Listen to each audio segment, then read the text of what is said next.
Okay, here we go. I'm up. I'm up. I actually got some work done tonight, so I'm feeling good. That's a player. I don't know who that is, but that is going to be a player. I think I've seen that guy post. Henry DeHaan. I think I've seen this guy post pics of his paint job here. Let's go see. The conservative administration that we have right now? Absolutely. What rights have they lost? I think. Henry DeHaan, I just want to see your. It's okay. Is this live stream? No. Sorry, I figured out. That's really. I'm gonna see your paint job. Capitalism is the greatest idea ever created by man. It's lifted billions of people out of poverty. It's the reason we've seen such incredible technological innovation that's made the world a safer and cleaner place. These people It's gonna turn. don't get it. Okay, but there's rights. What rights? I don't know. Destroy enemy attackers and cover the ally one. People, these are NPCs. He thinks I'm shooting at him. I'm just trying to get him to slow down so I can look at his cool paint job. I'm just giving him little shots to get his attention. Look at it, he's like running low. I'm going to hide. I don't know, DeHaan, what is Henri DeHaan? It sounds like you're a French Asian. Henri DeHaan of Han? Henry of Han? Yeah, climb up over those trees. There he goes. Up and away.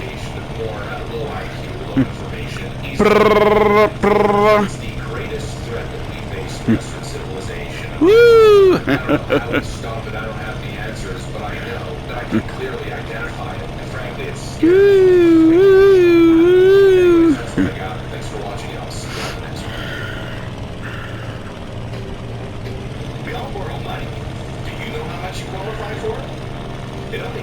We still gotta climb a lot. We still gotta get up like over 1,500 meters. Here, or even here. Go to fairstone.ca to get your instant quote today.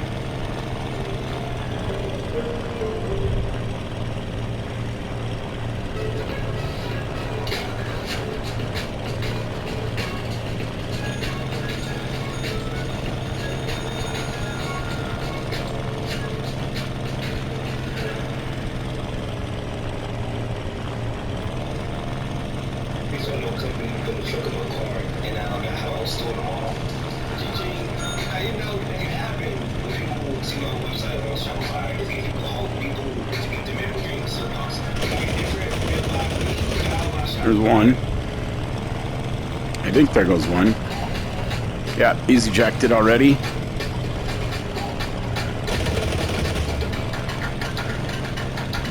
There goes two. Where's the rest? Let's see if we can catch this guy before he dives.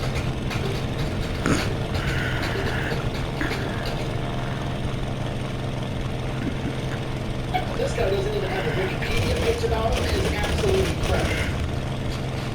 Can you remember Logan Weston, aka the Fighting Preacher, which is one of the greatest military nicknames of all time? And boy, oh boy, did he earn it because There's three.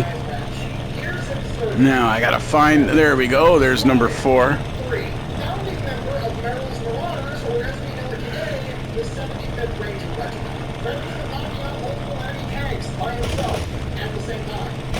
The last bayonet charge in U.S. military history. Became a Green Beret in his 40s so that he could advise on how to combat communism in Vietnam. Wow, that's the quickest I have ever. That's the quickest I have taken out 4 of them right away. Now, where are the other 2 that escaped me here? I see somebody shooting down there.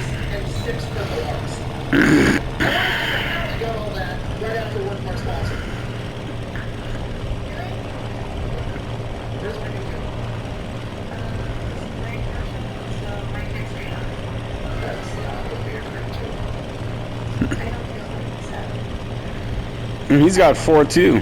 That's interesting. You know, taxes on the gun's more expensive, right? This video is brought to you by the Levy. Super simple, straightforward business model. You give that money every month. They turn around and make sure the data brokers on the internet aren't selling your personal information. Hey, I've read some of the comments, and a lot of you guys have the same concern. You're like, hey, if I don't want my personal information out on the internet, why would I give my personal information to this online company to try to take my information on the internet? It seems like a self-defeating endeavor. And it's no concern. I had the same one when I was getting signed up. Here's the thing. When you go to sign up, you don't really give them your personal information. I think when I signed up, I gave them my name and my email address, and that was it. Then after you get signed up and you give them that information, they're like, okay, give us like 3 to 5 days, and we're going to have a questionnaire we need you to fill out. You show that up 3 days later, and the questions, I'm not going to lie, they're great. It's just like 25 questions that you answer yes or no to. The questions are like, have you ever been associated with this address? It's the house you currently live in, or one that you recently lived in. Is this your phone number? Yes or no? Are you related to this person, and the name is like your mom, or your dad, or your sister, or somebody very closely related to you? It's just all the information they were able to accrue with nothing more than your name and one email address. Nothing convinces you that you need to leave me more than their enrollment process. So you go through and basically just tell them, like, yeah, you figured out who I was, and then they go through and make sure nobody else can do that shit. So yeah, I recommend them. I've been using them longer than they've been paying me to talk about them. If you want to give them a trial, the link in the discount code down below. Let's get back to the video. Our story begins on January 5th, 1914, when Logan Weston was born. He is the oldest of 5 kids, and like pretty much everybody else from this era, his childhood kind of sucked. Family's dirt poor, like log cabin in the woods with no power. Fucker. He bounced around a lot. You motherfucker. That was probably Henry. Guy's got 7. Son of a bitch. During the Great Depression, Logan's hunting buddy, basically his best friend who has a wife and kids, isn't able to find work and he's not able to support his family. So Logan, wanting to help him out, goes to the superintendent at this coal mine. He's like, hey, can we hire this guy? He's like, no, we're just struggling to keep you guys employed right now. So Logan basically quits his job and gives it to his friend so that he can support his wife and kids. It takes him a while, but eventually he finds a job as a lumberjack, and shortly after that, the coal mine that he used to work in collapses and a bunch of people die. A lot of his friends, thankfully not his best friend, but his second friend. Because of that, the mine ends up getting shut down, and his friend is now out of a job again. So Logan does the same thing. He goes to his lumberjack boss, and he's like, hey, I'll quit, give this guy my job. He then goes, finds a job as an appliance repair guy, and then a couple months after that, there's a logging accident, and a bunch of more of his friends die from the same crew that he was working with. This really starts to eat at him. He feels like death is following him everywhere he goes. A bunch of his friends have died. He's super depressed about it. And one day he gets home to work at his appliance repair job and decides that he's going to get a gun out of his dresser and put it to his head. He slowly squeezes the trigger as the hammer's pulling back, pulling back, pulling back. And then he says that he hears a voice saying, wait, and he goes to let off the trigger. But before his brain can send that signal, the hammer drops and the gun should have fired, but it doesn't. Not believing what just happened, he thanks God for a second chance, walks outside of his house, and then shoots a tree with the exact same gun, and the gun goes off perfectly fine. Henry, you motherfucker. Henry the Han, fucking stealing kills too, motherfucker. He is stealing kills too, this motherfucker. Just in time, he saved him from the logging incident, and now he just saved him from himself. Because of this, Logan decides that he's going to give his life to God. At the age of 25 years old, he decides that he's going to go off to Bible college to become a pastor. And that's what he does. He's just reading his Bible and studying in college constantly. And then, his junior year of college, the draft starts for World War II in 1940. And at this point, at least, there's no exceptions for going to Bible college is getting him out of the draft, so he has to go. So he aggressive. He goes, he proposes to his girlfriend, gets engaged, and then You want to be aggressive, man? Shelby, Mississippi for basic training, and when he first gets there, like just stepped off the bus to the base, they're in a big open field, there's a guy yelling that's basically talking to hundreds of these kids that don't know what's going on, and he's like, okay, look, if you want to be infantry, go over there, if you want to be artillery, go over there, you want to be a medic, go over there, you want to be this, go over there, yada, yada, yada, and he's looking around, he doesn't know what any of these words mean. He doesn't know what infantry is, he doesn't know what artillery is. This is 1940, this is a TV show, you can't Google this beforehand, you're not getting to pick a job, so he's like, I don't know what to pick, so for some reason, he picks infantry, thinking, that sounds easy, infants don't do a lot, I can probably do whatever the infantry does.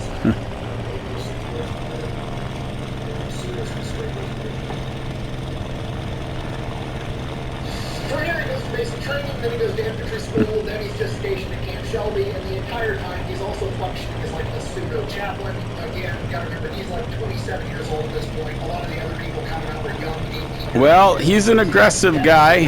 Religious services available because of how I'm not going to fault him so far. He did kind of move in on a couple of my kills. You guys are having personal problems, much like a chap does. And then December 7th, 1941, Pearl Harbor. Not a fan of that, but Hours, he is ordered to move out, and he is somewhere along the Mississippi River at a choke point, basically holding security on the Mississippi River in case the Japanese invade. Remember, this is Pearl Harbor. It's complete chaos. Nobody knows what's going to happen. There could be a land invasion at any minute. People have no idea. So he was just mobilized somewhere that the Japanese might show up on the Mississippi River. And again, I presume because of the chaos in the days following Pearl Harbor, nobody knows what's going on. Everybody's scrambling. He winds up camping along the Mississippi River with all of his guys for like a month. Like he was mobilized within hours of Pearl Harbor being attacked, and then just stood out there and made sure the Japanese didn't show up at a river for a month straight. Hey, you're not picking up what I'm putting down. I'm trying to tell you, I'm pretty sure they forgot they sent him there, okay?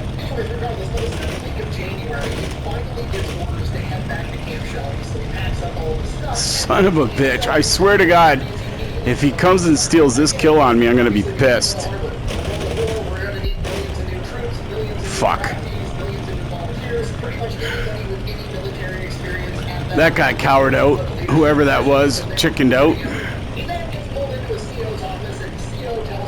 It is Henry, this fucking goof.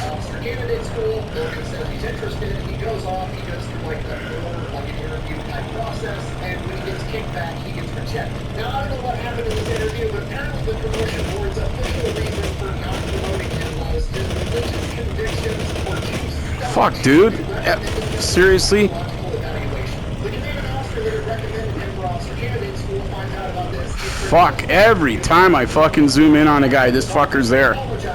This cocksucker's there every fucking time. After that, he gets orders, grab your shit, get on the train. He gets on the train, next thing he knows he's in San Francisco, then they tell him get on the boat, he gets on the boat, next thing he knows he's in some tropical paradise called beach, and he's training with the local islanders in jungle combat, these Fijian scouts. Apparently they're all 6 foot tall, they're all 200 plus pounds, which in 1941 was a massive dude, and apparently they are ungodly good at jungle warfare. He said that they would do mock war games, and the Fijian scouts would just wait till night, so the Americans would have double, triple the normal amount of security, and somehow the Fijian scouts would still sneak into their camp and take markers and just put lines across people's necks while they were sleeping, simulating, I would have just killed you with a knife in your sleep. And this is initially just teaching him and all the rest of his guys how to operate in a jungle environment. And then when he's not training, he's still doing his pseudo-chaplain thing. He's leading little prayer groups, religious services. He's counseling guys that are having trouble with stuff back home or just trouble in general. And that's what he does. This goes on for months, and then one day they tell him, all right, get on the boats. From here, his ship kind of goes around the Pacific on these search and destroy missions. Basically, Navy intelligence is triangulating where Japanese radio signals are coming from on these little tiny itty-bitty islands out in the ocean, where the Japanese have left small contingencies of men that are basically just trying to track American ship and airplane movements and radioing it back to their intelligence. So they're triangulating where these guys are, they go in and destroy their outposts. Logan winds up going out on a couple of these missions, but all the outposts that he finds have already been abandoned, so they just destroy the equipment and head back to the ship. While that's going on, they celebrate Christmas of 1942 on the ship. They don't get any special food because the supply ship was sunk by an enemy submarine. This is the worst. Shortly after that, his convoy gets attacked by an enemy submarine. He's on the deck watching the entire thing as the American Navy sinks his Japanese submarine, and this is like his defining, oh shit, this is for real moment. In his words, and I quote, for the first time I realized that I was on my way to kill or be killed. Shortly after this, they were informed they're going to be partaking in the first major Allied offensive against the Japanese by making an amphibious landing on an island known as Guadalcanal. Logan is then individually notified / congratulated because he is receiving a battlefield commission and he is now going to become a lieutenant. He's an officer now. He is then immediately informed that the platoon that he's taking charge of is going to be the first ones to land at Guadalcanal. And just so we're on the same page, from his perspective, you have to appreciate this. He's basically just been told he's going to lead the first 30 men into combat on offense against the Japanese, and he got promoted to do it. So in the back of his head, he's got to be thinking like, okay, either A, they think I'm awesome. Probably not very likely considering I have no combat experience. B, I just got promoted to be a sacrificial lamb.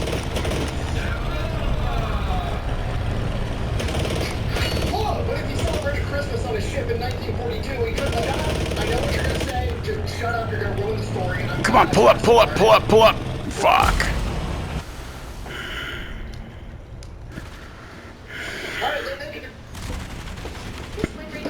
God damn it. Why would you go anywhere else? Install now. These dishes are still dirty. God damn it. Yep, I'm going to cascade number plus. Only these action packs have never been on. Breaking down food residue. Even on your filter. Cascade. I guess it counted as landing? Not sure. I have a delivery here?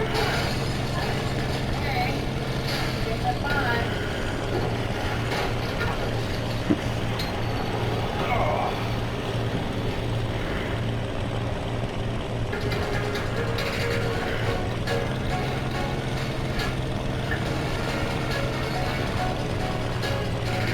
Holy fuck, look how many there are out there. Now the only question is, can I get there on time?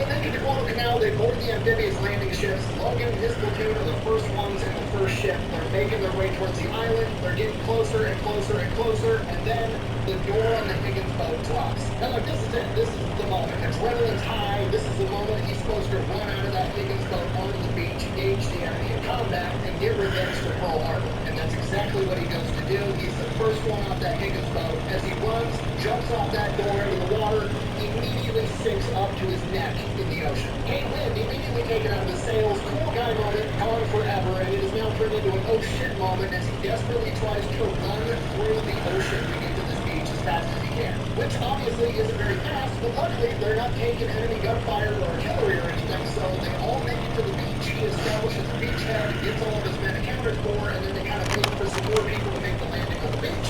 And then they push further in. At this point, Logan and probably everybody else is thinking in their head, like, okay, well, this is supposed to be a major battle. We're the first Americans to land. Henry Dahan. I have never played with this guy before, but he is super aggressive. Into an ambush. That's what's about to happen. Anxiety is very high. But hey, somebody's going to do it, so they go. They push further inland, waiting for this ambush to come, and after a couple hundred yards, they find the enemy, or what's left of the enemy.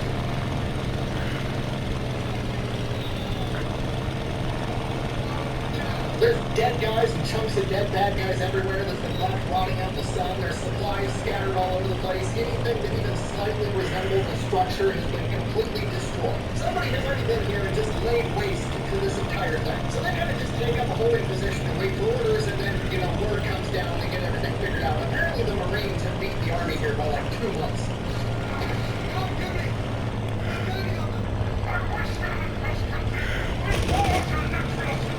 Sidebar, I love this part of the story because all I can think about is the TV show The Pacific when the Army shows up after the Marines have already been there, and the Marines show up and raid all the Army supplies because they're starving. Also worth mentioning, his Army unit was not the first Army unit to make it to the island either, okay? The Marine Corps made it there on August 7th, 1942. The Army got there in October of 1942. He celebrated Christmas on his ship in 1942. Then went out on some more search and destroy missions on different islands. His unit doesn't even get there till like Why is it so slow, man? Why does it take so long for me to get out here? And I know what you're thinking, why? Why would you tell the story that way if you knew this all along, okay? Couple of reasons. Reason number one, it pisses off keyboard warriors, and I love doing that. It's like my second favorite pastime after shitting on communists. And two, you have to realize this is story from the first person perspective, which is an incredible way to learn history. And I don't just use the internet and the hindsight being 2020 thing to be like, yeah, he showed up to Guadalcanal 7 months after the Marines got there, and the battle was pretty much over by the time he got there, and then moved on with the story. Yeah, I could have, but then you don't get a proper grasp on how incredibly confusing and misinformed a singular person on the battlefield can be in regards to the information that they have in common. And you would never be able to understand that, well, the battle was already over by the time he got there. He didn't know that at the time, so when that door on the Higgins boat dropped, he was really expecting to get lit up by enemy machine gun fire. Once he found Fuck, those guys are hard to take down, man. Water, he was expecting to get shot in the head by an enemy sniper at any moment. So while in reality, hindsight being 2020, he was never actually in any danger other than maybe drowning in the ocean. He still performed an incredible act of bravery. Sorry, I'm getting sidetracked. Guadalcanal, the battle, like I said, ended in February. The main battle is wrapped up for the most part. The only thing left is there's small squads and individual guys or groups of 2 or 3 that are out in the jungles conducting guerrilla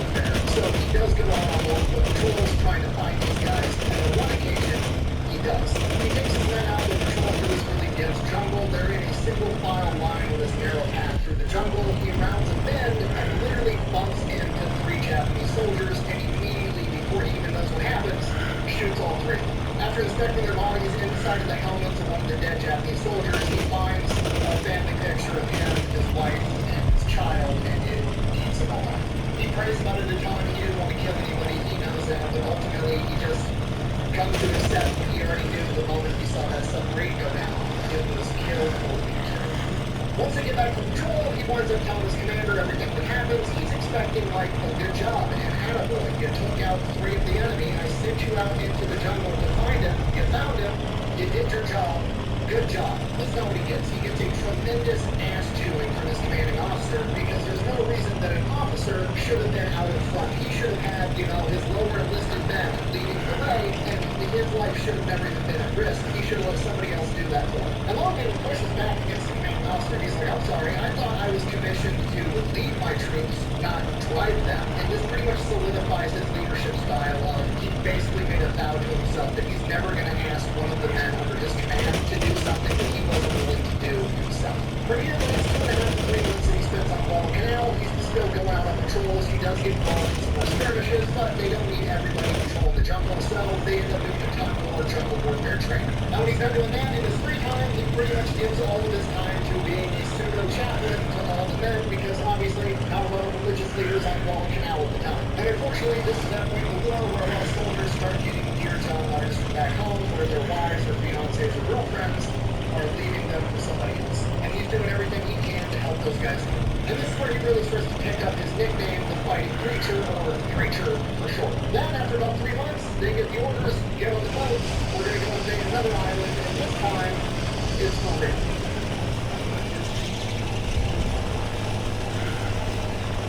Alright, July 1st, 1943, they board the ship. Once they get on the ship, they start telling everybody the plan. We're going over to a nearby island called New Georgia. There's an airstrip on the island. We gotta take the airstrip. The obvious spot of attack is going to be the south side of the island, so we're going to cover at night. We're going to sail right past the south side of the island, and we're going to land on the north side of the island and catch the enemy by surprise.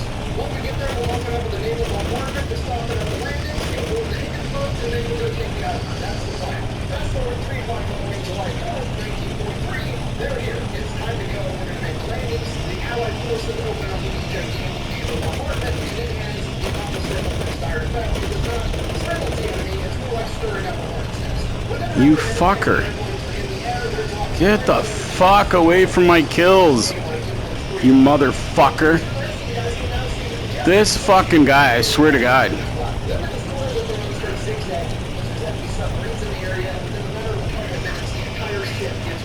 Every time I'm fucking on a guy, I see this fucking fire come out of nowhere, and it's Philip the Han.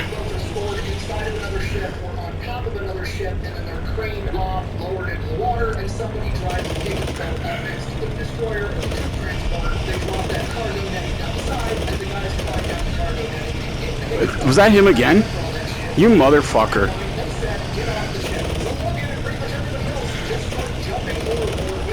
Fucking idiot.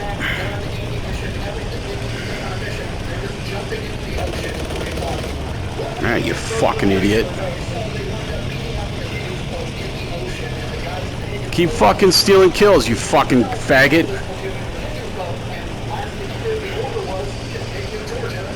Fucking guy pissed me off every fucking time.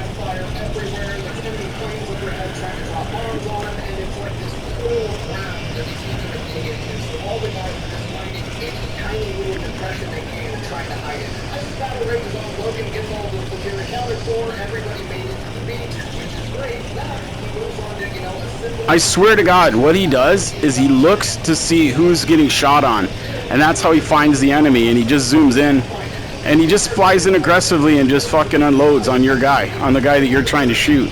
That third that didn't is apparently most of the other officers, and Yeah, he's a piece of shit. The rest of this